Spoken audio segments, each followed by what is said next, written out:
એ દાદા ગાંઠિયા બનાવે છે, ગરમા ગરમ ગાંઠિયા. આલ્યો જો મસ્ત ગાંઠિયા. જો દાદા હમણાં વણવાની સ્ટાઇલ બતાવું તમને. જો આમ વણેલા ગાંઠિયા વણવાના હોય. આપણને તો આવડતા નથી. દાદા જેવા ગાંઠિયા ન આપણાથી વણાય, લોટી ન બંધાય. વણેલા ફાફડા આવડે બનાવતા.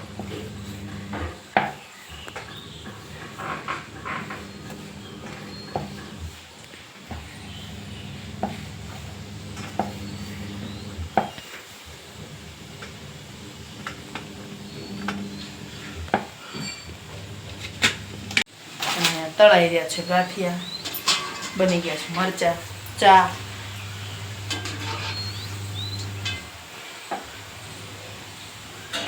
હવારમાં ઠંડુ વાતાવરણ હોય ને બપોર પછી વધારે ગરમી હોય એટલે ગાંઠિયા હવારમાં ખબર ને બહુ ગરમી ન લાગે, બહુ પાણી તરસે ન લાગે.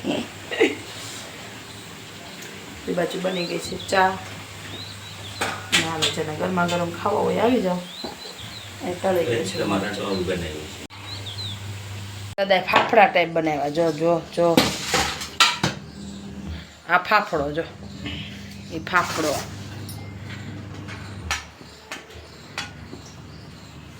અને આખી રેસીપી જોતી હોય ને લોટની તમે તો કોમેન્ટ કરજો, તો અમે કંઈક ફરીવાર વિડીયો શેર કરશું કા પૂરેપૂરો.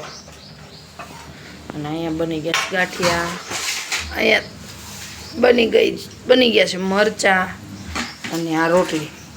આ તો બધાની લગભગ ફેવરિટ હોય.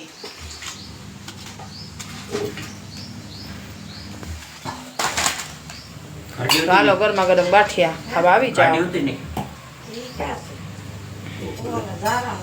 જો અહીંયા દાદા બનાવે છે ગાંઠિયા, મમ્મી તળે છે અને અમે અહીંયા નાસ્તો કરવા બેસ્યા છીએ. અમારા દાદા જેવા ગાંઠિયા કોઈ બનાવે નહીં, લોટ બંધાય નહીં એના જેવો મૂળ. અમે ફાફડા કરવાનો લોટ બાંધ્યો હતો ને વાનવાનો થઈ ગયો. તો પછી આથી ભણવા મળ્યો.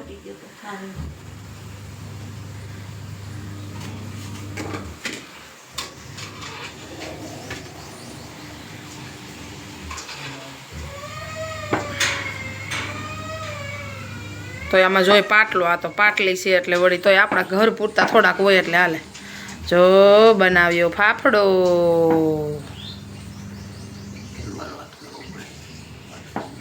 હાલો નો બહુ સક્સેસ ન ગયો,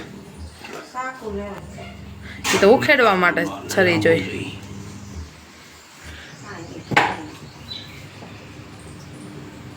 આપણે ગાંઠિયા જેવી મજા નહીં.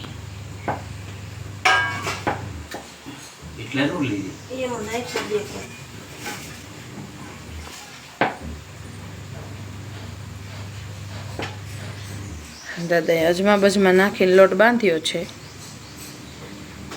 જો એ તો ગમે એવી સ્ટાઇલમાં બનાવ્યો, આપણાથી તે વળે ન વળે. આમાં આપણે ક્યાં બનાવવા?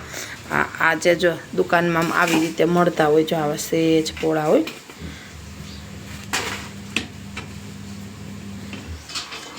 આપણાથી જ ન બને તો વાંધો છે. આની ઉપર છે ને થોડીક હિંગ નાખી દઈએ. હિંગ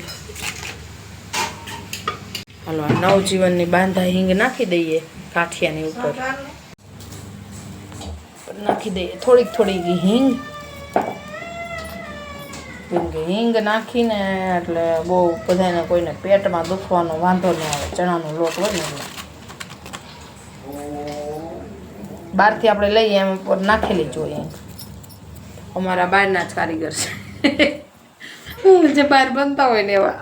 હું કેવું મવી તમારું?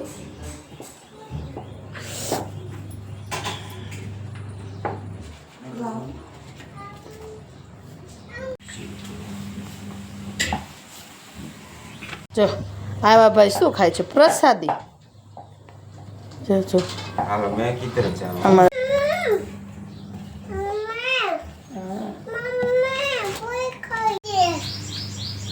હાલો હવે નાસ્તો કરવાની શરૂઆત થઈ ગઈ છે. માધુભાઈ આવી ગયા છે, જગનેશભાઈ આવી ગયા છે, તમે બધા આવી જાઓ.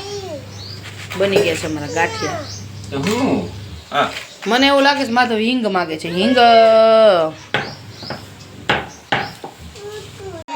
હમણાં મમ્મી શું કહેતા? ખાંજ પડે તો ચણાનો લોટ ન ખાય તો ભેસાણવાળા ન કહેવાય. ખાંજ પડે ને એટલે ભેસાણ વાસીઓને ચણાનો લોટ તો પેટમાં પડવો જ જોઈએ. ખાંજ પડે ત્યાં 100 ગ્રામ લોટ પડવો જોઈએ તો એ શાંતિ થાય. તો એ એમ કહેવાય ચણાનો લોટ ખાધો કા તો એ એમ થાય કે દી ગયો એમ. એમ